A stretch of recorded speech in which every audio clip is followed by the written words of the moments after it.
My name is Rajesh Patel. I'm the president of the Damansara Utama Residents and Owners Association. At the back, okay, some of you who have registered, you may have registered for per family basis. It's actually whoever attended today, we request you register for yourself individually because it is per attendance. When we vote, one vote, one person, not per family.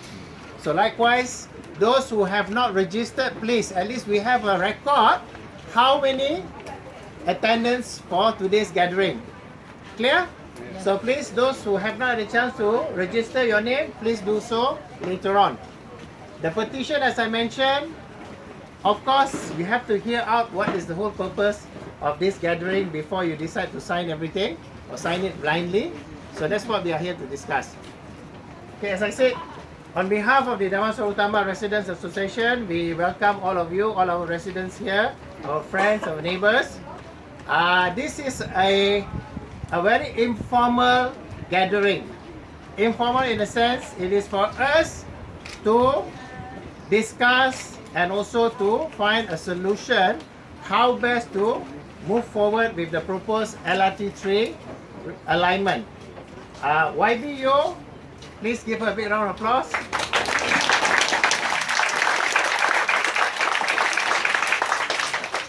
YBU was instrumental for putting together the first meeting we had with Prasarana. That was on the 16th of May, about a month ago, a month and 5 days ago, at the DAP Center in Damansara Utama. So that meeting was to discuss the first time where the alignment was proposed by LRT3 by Prasarana.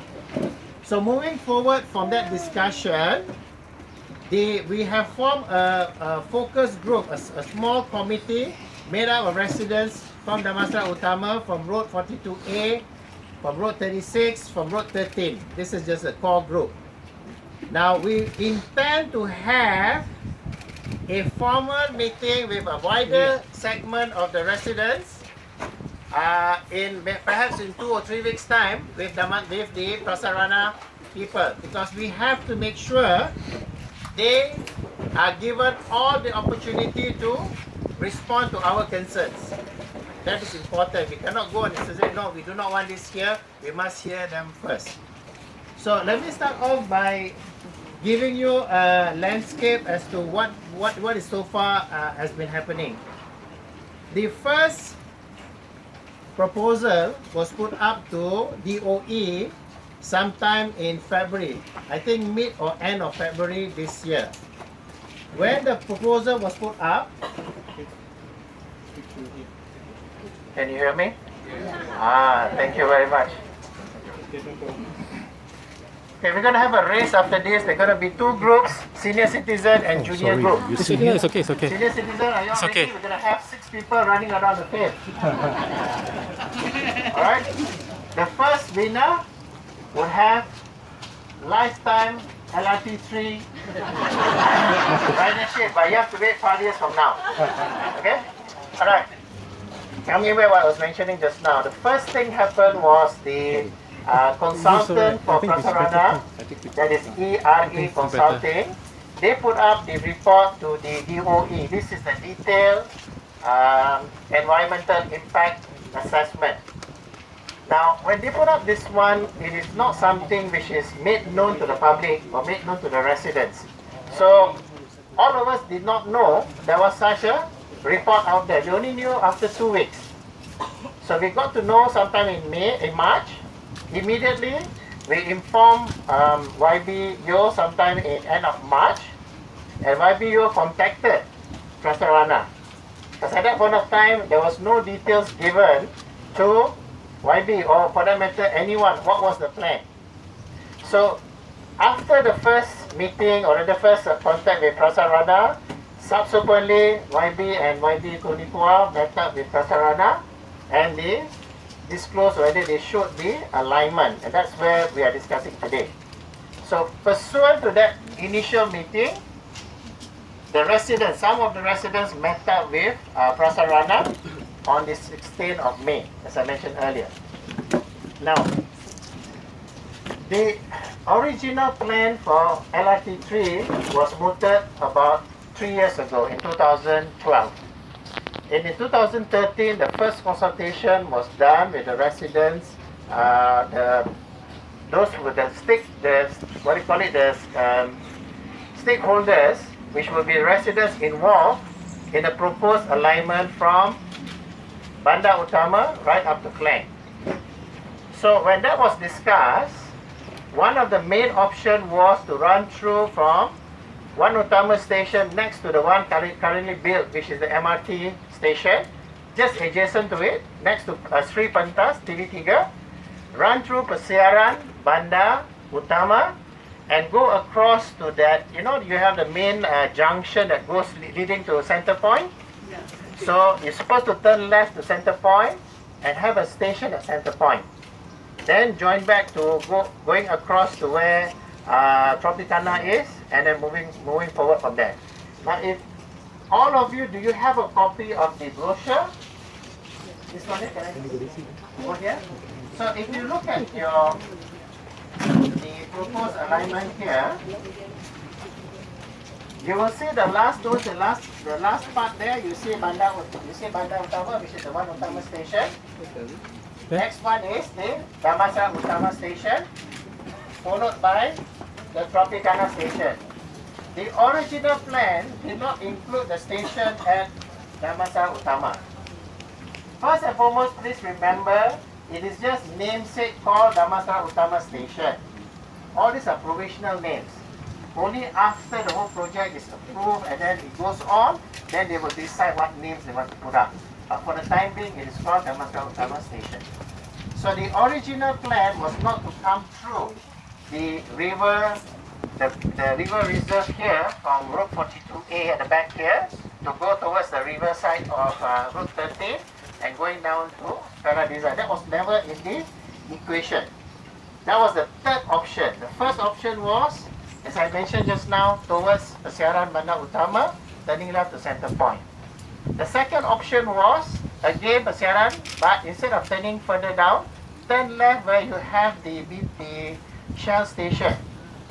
Shell, what's the other station? Esso, is it? Petron, okay.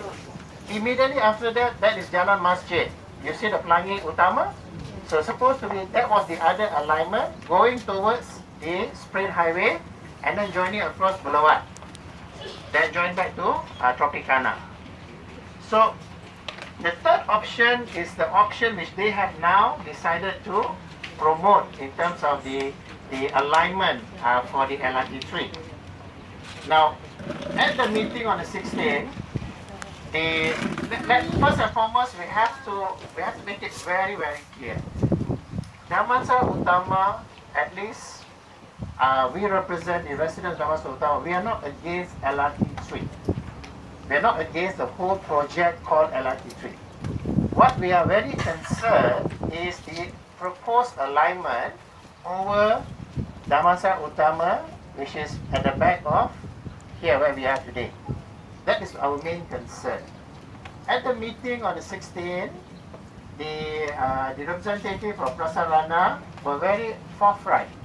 They were quite proactive. They informed us what we needed to know. They said that, look, this is not the final alignment. This is what we are proposing. So we need the residents' feedback. Okay, so this is the important part that we are meeting here today. First and foremost, we like to inform that, as I mentioned, even though the alignment is not finalized, that is the proposed alignment. If the residents do nothing, it means that you are fine with the alignment, then they will proceed as scheduled. If the residents have their feedback and have their comments, they have to take proactive measure. What would that require you to do? Go to their website. You can see in this brochure, their website is written at the back there, which is www.lrt. What is it? There. .lrt3.com.my. So you have to go to their website first. There are video presentation on the website. And there's also a section called Maklum Balas. Now this site was created only on the 15th of May. 2 days, a day before the, or rather 15th of May was when they formally did the public, to get the public feedback.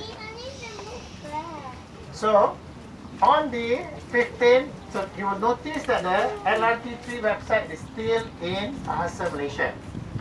They don't have an English version yet, but that's fine. You can easily access to the information. It's quite easy. The Maklum Balas page, you have to click on that. You have English and Malay version of the questionnaire. So you have to go through the questionnaire. There are not many, I think about 12 or 13 questions.